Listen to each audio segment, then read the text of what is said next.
پرۆژەی فراوانکردنی تێرمیناڵی فڕۆکەخانەی نێودەوڵەتی سلێمانی لەسەر ڕووبەری 1650 مەتر چوارگۆشە دروست کراوە.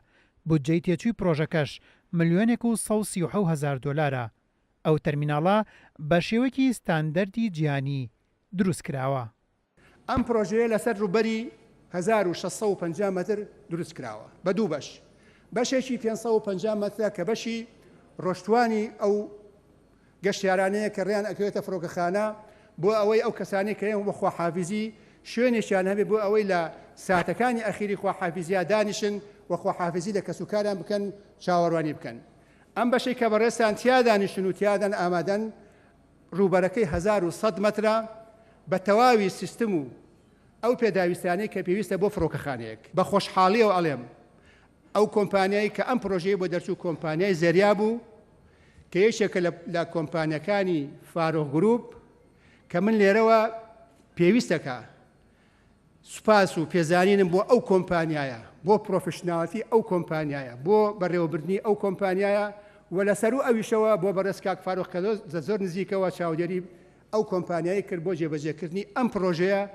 ئارامی و ئاسایشی سلێمانی هۆکارێکی گرنگە بۆ ئەوەی پرۆژەکان بەتایبەت پرۆژەی تەرمیناڵی فڕۆکەخانە و گەشتەکانی فڕۆکەخانە لە ئاست چاوەڕوانی هەموواندا بێت.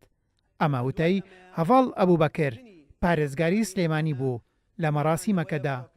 پلانی ئێمە لە پارێزگای سلێمانی بە پشتیوانی حکوومەتی هەرێمی کوردستان و بە هەوڵ و هیمەتی بەڕێوەبەرایەتی گشتی فڕۆکەخانەی نێودەوڵەتی سلێمانی و لایەنە پەیوەندیدارەکان و کەرتی تایبەتی ژەوەیە کە لەمەوە دەست پێکراوە لە فراوانکردنی ئەم تێرمیناڵی کە هەمانە ئەمە نوقڵانەی خێری ئەو هەنگاوە گەورانەیە کە بۆ پلانی هەیە لە ئایندەیەکی نزیکە پلانی ئەوە هەیە کە فڕۆکەخانەیەکی نێودەوڵەتی گەورەتر دروست بکرێ و ئەو دەست پێشخەریانەی لە ڕابردووە هەبوون.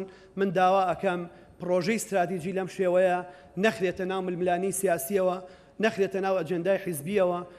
قوبات تاڵەبانی جێگری سەرۆکی حکوومەتی هەرێمی کوردستان بە شانازیەوە باسی لە فڕۆکەخانەی نێودەوڵەتی سلێمانی کرد کە ئێستا باشترین فڕۆکەخانەی عێراقە و فڕۆکەخانەی تەنیا بە دەواازەیەک نەزانی بۆ گەشتکردن. بەشێکە لە ژێرخانی ئەساسی وڵات، یەکێکە لە پێویستیەکانی ئابوووریەکی بەهێز، دەرفەتێکی گەورەیە بۆ دۆزینەوەی هەلی کار. دۆخەکەی کوردستان هەروە نامێنێت، ئابووری کوردستان بەهێز دەبێتەوە، بازرگان و وەبەرهێنەرە نێودەوڵەتیەکان دەگەڕێنەوە، گەشتی گەشتیارەکان زیاد دەبنەوە، شاندی فەرمی بیانی و ڕێکخراویەکان زیاد دەبنەوە. هەموو ئەمانە وا دەگەێنن کە پێویستە ئەم بەشە گرنگەی ژێرخانی کوردستان بەگشتی و سلەیمانی بەتایبەت بەهێز بکرێتەوە. قوبات تاڵەبانی بە ناوی حکوومەتی هەرێمی کوردستان و خەڵکی سلێمانیەوە داوای لە تورکیا کرد گەشتەکانی بۆ سلێمانی دەست پێ بکاتەوە کە ناکرێ خەڵکی سلێمانی سزا بدرێت. داوا لە حکوومەتی تورکیا ئەەکەم ئاسمانی نێوان سلەیمانی و تورکیا بکاتەوە. داوا لە حکوومەتی تورکیا ئەەکەم چیتر لەبەر هەڵوێستێکی لایەنێکی سیاسی کە تەنها هاوسۆزی و پشگیریکردنی هاونەتەوەی خۆی بووە عقوبەی خەڵکی سلەیمانی نەدات.